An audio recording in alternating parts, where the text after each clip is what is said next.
continuando con la presentación clínica, la insuficiencia mitral va a variar en la forma de presentación. En la insuficiencia mitral aguda, con esto del aumento de la presión en la aurícula izquierda, que va a generar síntomas de congestión pulmonar y edema agudo de pulmón, más que nada por lo brusco, por el cambio brusco. En cambio, en la insuficiencia mitral crónica vamos a tener síntomas más progresivos, una disnea de esfuerzo, astenia y debilidad crónica, esto más que nada por la disminución del volumen anterogrado.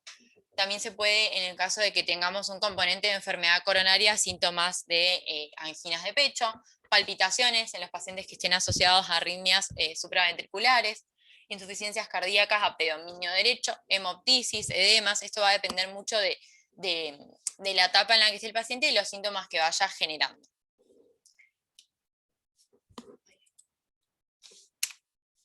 La variabilidad en la presentación va a depender de la gravedad de la insuficiencia mitral, de la velocidad en la que progresó esa insuficiencia, de la presión en la aurícula izquierda, de la presión venosa y arteriolar pulmonar, de la presencia de arritmias, de la presencia de valvulopatía concomitante, miocardiopatía concomitante o enfermedad coronaria.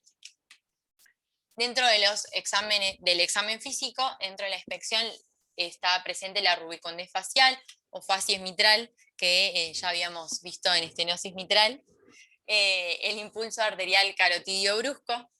Dentro de la palpación, en los casos de los pacientes que tengan edemas periféricos, la presencia de Godet, de patomegalia, ¿sí? Acordémonos que genera más la insuficiencia cardíaca de tipo derecha, si quisiéramos dividirlo de esa forma. Choque de punta, que es bien enérgico, hiperdinámico, se desplaza a la izquierda. Podemos también tener un latido parasternal que puede deberse al aumento de tamaño en la aurícula, y el famoso pulso parvus celer, ¿sí? Que es más característico justamente de la insuficiencia mitral. Dentro de la auscultación es bastante variable el tema de la presencia de soplos. Entonces vamos a tener, primero que nada, en la etapa crónica solemos tener un R1 que está disminuido y un R2 que está desdoblado. Y esto generalmente por la repercusión en las presiones pulmonares, en donde vamos a tener que el P2 es mucho más intenso que la 2. El tercer ruido, presencia de el soplo sistólico de la IM puede ser que empiece inmediatamente después de R1 y irradie a la axila izquierda y a la zona infraescapular, pero en los pacientes en que la IM es por prolapso, también se ha visto que irradien a la zona de la aorta o al esternón. No suele tener grandes variaciones a la auscultación, pero se ha visto que ante la bispedestación puede disminuir, mientras que al agacharse, o sea, en cuclillas, lo aumenta. Se intensifica con los ejercicios isométricos más que nada, y se reduce con el Valsalva, pero en la etapa de tensión de Valsalva. Y con respecto al agudo, el soplo sistólico es mucho más débil y suelen ser protosistólicos. Puede haber presencia de cuarto ruido, esto más que nada asociado por la propia edema agudo pulmón, la insuficiencia cardíaca que tiene el paciente y aumento de las presiones de venosa yugular. Y acá vemos el ejemplo de cómo la IM leve, moderada y grave en realidad casi siempre es holosistólico, y lo que cambia es la intensidad con lo que yo lo escucho. Por ende, la intensidad del soplo nos asocia a severidad, como nos sucede en la estenosis aórtica, que en ese caso, según cómo yo lo escucho, me puede asociar más a que es severo o no. En el caso de IM no es así. Y acá empezamos con el diagnóstico. El ecocardiograma es el principal elemento diagnóstico. Sí o sí, el eco es el protagonista de esta enfermedad, para la detección de la gravedad, de los mecanismos, de las consecuencias y de la posibilidad de reparación. Después vamos a tener el electrocardiograma, que lo que sucede es lo que vamos a ver más que nada es la repercusión de los aumentos de tamaño de la aurícula izquierda, del ventrículo izquierdo y también incluso de las modificaciones ya en el ventrículo derecho. Y en aquellos pacientes ya más crónicos que tengan arritmias supraventriculares, podemos ver directamente ritmo de fibrilación auricular. Y acá vemos cómo se modifican las sobrecargas del ventrículo izquierdo, cómo se modifican las P, ¿sí? O sea, no solo las P mitrales, sino también podemos encontrar P pulmonares, más que nada por el aumento de la presión pulmonar, que es bastante frecuente en esta patología.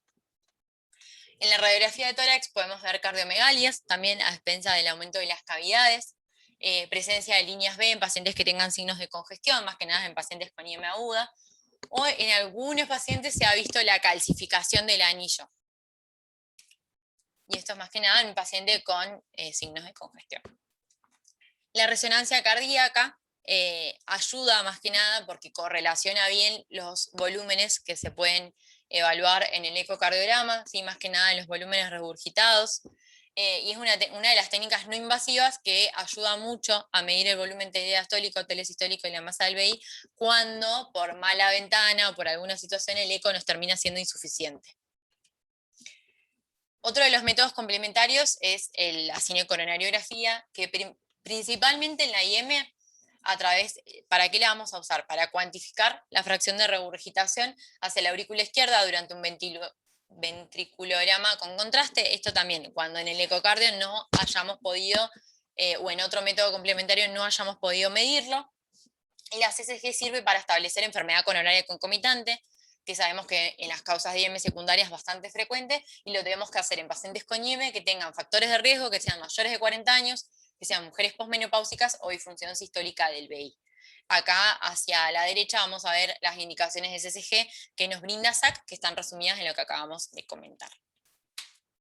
Y aparte, la idea es hablar un poquito del ecocardio, que es, como dijimos, el más importante. ¿Y qué vamos a empezar haciendo con el ecocardio? Vamos a primero que nada tratar de evaluar la morfología de la válvula mitral. Entonces, tanto en el eco como en el ET, se debe evaluar cada segmento que compone la válvula mitral, que tiene 6 segmentos, como habíamos visto en la clase de estenosis mitral. Es necesario evaluar la ubicación exacta del segmento que está lesionado, de la valva que está lesionada, si tiene calcificación asociada, si tiene compromiso sobre músculos papilares o cuerdas tendinosas. Y en el eco transtorácico, las vistas que más se usan para valorar los 6 segmentos son el eje paraesternal izquierdo en su eje largo y en su eje corto a la altura de la válvula mitral, y el apical de 4 cámaras. Mientras que en el ET se va a poder utilizar varias vistas. La vista transgástrica a 0 grados es una de las pocas vistas que puede generar la visualización de los 6 segmentos. En la vista sagital a 120 grados se van a ver 2 de ellos, el A2 y el P2, y acá con el traductor, al igual que se puede hacer en el eco transtorácico, que ahora vamos a ver las imágenes, según cómo se angule, se pueden evaluar el A1 y el P1 se angula hacia la aorta, y si se angula hacia la tricúspide, el A3 y el P3. Y por último, en la vista de 40 a 60 grados se pueden ver P3, A2 y A1 de izquierda a derecha. Y vamos a ver algunas fotitos de esto.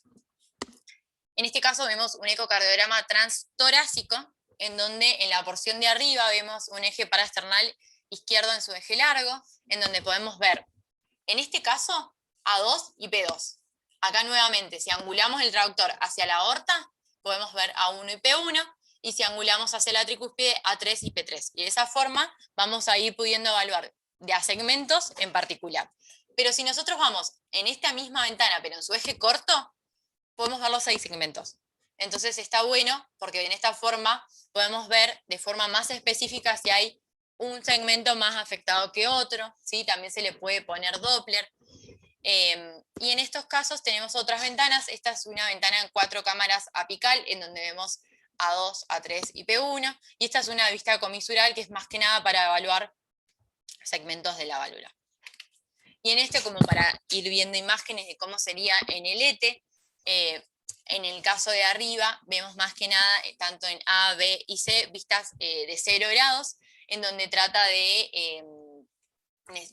0 grados, pero de 4 cámaras, 5 cámaras, perdón, que trata de ver A1, A2 y P2, A3 y P3, según cómo se angule el transductor. Y después, en el D, vamos a ver esta vista comisural, que también la podíamos ver en el eco transtorácico. En esta vamos a ver una vista a 120 grados, donde vemos A2 y P2. Y por último, la vista 0 grados, que era la que podíamos también ver los 6 segmentos, para poder valorarlo mucho mejor la correlación y la relación entre los segmentos y las válvulas. Otra cosa, además de ver la válvula y los segmentos, vamos a evaluar la severidad de la IM. Y acá hay muchos métodos para evaluar esto, y vamos a empezar con el método cualitativo. El método cualitativo es el Doppler color, que lo que nos dice es que la imagen del flujo de color es la forma más común de evaluar la IM. O sea, yo veo que hay una IM, o sea, veo que hay un flujo retrógrado, ya sé que hay una IM. O sea, para eso me sirve el Doppler color. Se genera una suposición que a medida que la IM es más severa, el tamaño del chorro sobre la aurícula también lo hace. Eso está mal, porque en realidad en esto hay muchas variables, no solo hemodinámicas, sino técnicas en la realización del eco, entonces no hay que tomar que si el chorro es mucho más grande visualmente, es más IM. Lo que tengo que pensar es que si yo tengo un flujo regurgitante, tengo la presencia de IM. Entonces, el flujo color solo se debe utilizar para la simple detección de la enfermedad. Y acá vemos la presencia del flujo y acá vemos la forma del flujo, que puede ser excéntrica o central, y ahora lo vamos a detallar un poquito más adelante. Otro de los métodos para la severidad es el método semicuantitativo. Y este método semicuantitativo nos menciona algo que se llama vena contracta. ¿La vena contracta qué es? Es cuando el flujo pasa a través de un orificio restringido, o sea, de un orificio anatómico, pongámosle, el chorro producido converge en un punto inmediatamente después de ese orificio. O sea, se trata de achicar para pasar y después se abre una vez que logra pasar posterior al agujero pequeñito. El diámetro del chorro, al converger, es menor que el diámetro anatómico. Este punto donde es menor es donde se adquiere el llamado vena contracta. Eso se llama vena contracta. Es el ancho del flujo, el de menor diámetro, que vemos en color inmediatamente después de atravesar el orificio anatómico, es decir, el orificio de regurgitación. Siempre que sea posible, hay que medir la vena contracta. Las mejores ventanas para hacerlo es el eje parasternal izquierdo en el eje largo y una apical de 3 cámaras. Y se debe realizar con un promedio de 2 a 3 latidos, o sea, medirlo varias veces y sacar un promedio. ¿Qué resultados podemos tener de la vena contracta? Si es menor de 3, decimos que es una IM leve, y si es más de 7 o igual a 7 milímetros, es una IM severa. Ahora, si tenemos valores entre 3 a 7, se necesitan otros métodos para evaluar qué tipo de IM es esa, ¿sí? Porque es un valor como intermedio. Y viendo esquemas de esto, acá vemos cómo el flujo, acá tenemos el orificio, vendría a ser el orificio anatómico. Antes de que empiece a pasar por el orificio anatómico, el flujo trata de acomodarse para pasar por ahí, y al acomodarse se achica tanto que una vez que termina de pasar, recién más adelante se vuelve a abrir como estaba antes, ¿sí? Y ese periodo, ese espacio menor que está después del orificio anatómico es el que se llama vena contracta, que acá lo vemos mucho mejor. O sea, el flujo viene por acá, empieza a aumentar su velocidad cerca del orificio anatómico, y una vez que pasa, sigue achicado, y recién después como que encuentra más espacio y se abre. Bueno, ese espacio posterior al orificio anatómico, el que sea más pequeño de todo esto, es la vena contracta. Y acá vemos un dibujito en donde tenemos marcado la vena contracta. Y acá hay otro. ¿Sí? Acá tenemos el orificio real o el orificio anatómico. Pasa el flujo, este es el flujo regurgitante, y este es el menor espacio, y es lo que se llama vena contracta.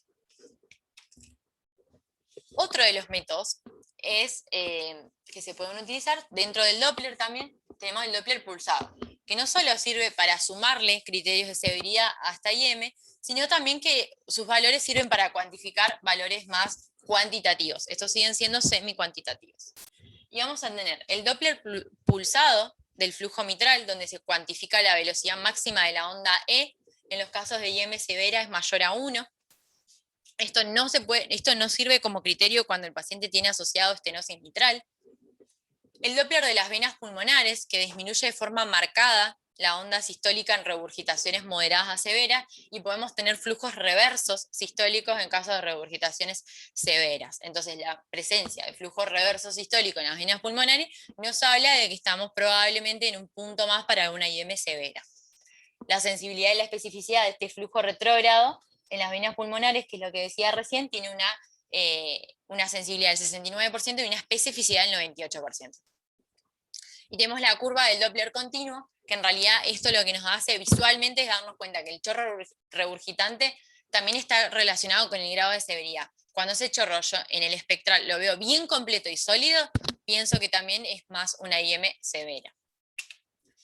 Y dentro de los métodos cuantitativos, sí o sí tenemos que mencionar a los métodos de convergencia de flujo, que dentro de ellos vamos a tener el área de isovelocidad proximal, que se lo conoce como PISA, abreviado, que es la medición de la zona proximal de convergencia de flujo previo, ¿sí?, a pasar por ese orificio. La geometría del PISA siempre va a depender de qué orificio tengamos y qué valvas lo rodean. Sirve mucho más en los casos de flujos centrales, o sea, ¿sí? En los de tipo flujo excéntrico, que vamos a ver algunos ejemplos ahora, el PISA va a variar y puede variar bastante, y estima mucho lo que es la severidad de lesión. Y después tenemos lo que es el área de orificio de regurgitación efectivo. El área es ligeramente menor que el orificio anatómico, entonces lo tomamos como más real para poder valorar la IM, y es una variable que si la podemos calcular es directamente proporcional con la IM que estemos evaluando. Su medición suele ser compleja. Y el volumen regurgitado, que a través de la ecuación de continuidad lo que hacemos es calcular el volumen regurgitado al medir el volumen sistólico que pasa a través de la válvula mitral y le restamos el volumen sistólico de la válvula competente. Y de esa forma se calcula el volumen regurgitado. Volvemos a este mismo ejemplo y acá tenemos nuevamente el orificio anatómico, ¿sí? Donde vendríamos a tener la insuficiencia mitral, y previo al orificio anatómico, lo que trata de hacer el flujo es aumentar su velocidad porque tiene una resistencia. Entonces, al tener esa resistencia, que es un orificio pequeño, para que pase el mismo flujo para el otro lado, aumenta su velocidad. Ese aumento de velocidad se representa en esta hemisfera, que a medida que esté más cerca del orificio va a ser mayor la velocidad que detectemos, ¿sí? Y una vez que termina de pasar, es lo que después hablábamos de la vena contracta. Esto, como para tratar de correlacionarlo con un ejemplo, podríamos pensar, cuando llenamos un tanque o una bañera y le ponemos un tapón y lo destapamos, empieza a hacer remolino a través del desagüe. Ese remolino es el aumento de velocidad a partir del orificio, que es mucho más pequeño que la pileta que teníamos antes. Eso, si lo dibujáramos, generaría como una hemisfera.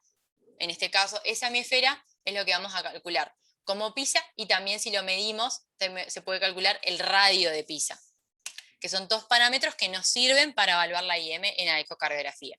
Entonces acá también otro dibujito en donde correlaciona esto que vemos acá, vemos toda esta hemisfera, que si lo dibujamos sería esto, a medida que se acerca la velocidad es mayor, y una vez que pasa vamos a después hablar de lo que es la vena contracta. A partir de esto, como veíamos recién, tenemos unas ecuaciones, ¿sí? Que se hace de forma automática, cargando todos los parámetros, y tenemos el área y el volumen regurgitante. Entonces, estos métodos de convergencia de flujo son los más recomendables para evaluar la insuficiencia mitral.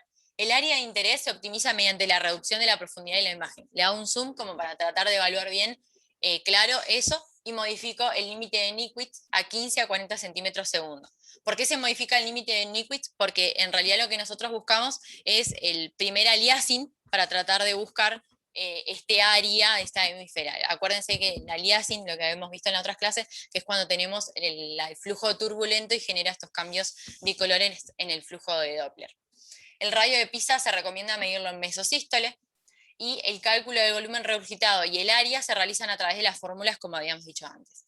Cualitativamente, la presencia de flujo de convergencia a un límite de Nyquist de 15 a 60 debe alertar la presencia de una IM severa. O sea, ya sin medirlo, si yo lo veo y veo ese área a ese límite, puedo sospechar en alguien entrenado que tenga una IM severa, pero siempre hay que calcularlo. Y obviamente vamos a tener parámetros de referencia. En la IM primaria, el área es mayor o igual a 40 para que sea severa, y el volumen regurgitado es mayor o igual a 60. Y en la IM secundaria se bajan estos umbrales de severidad a más de 20 para el área y más de 30 para el volumen regurgitado. Y antes decíamos que con el Doppler color podíamos ver el jet de regurgitación. La característica del jet nos puede dar indicios indirectos del tipo de IM que estamos evaluando. Pero sí o sí siempre tenemos que terminar la evaluación por completo, porque a veces nos puede engañar.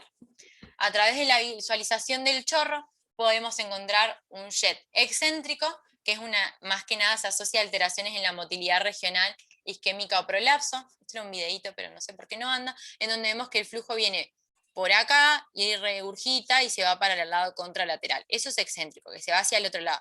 Y en este caso encima tenemos como un efecto Coanda, que es lo que vamos a ver más adelante, resumiendo los criterios de severidad, que también es un criterio de severidad. Y el flujo central, que es cuando vemos el jet bien en el medio, bien como que pasa derecho, del ventrículo a la aurícula como derechito. Eso nos habla más a veces de dilatación del anillo o remodelado del ventrículo. Y acá tenemos ambos juntos. Esto es un dibujo para tratar de ver bien en un esquema cómo sería cada sector, ¿sí? El área que habíamos dicho del flujo de convergencia, donde sacábamos del PISA, la vena contracta y el jet regurgitante.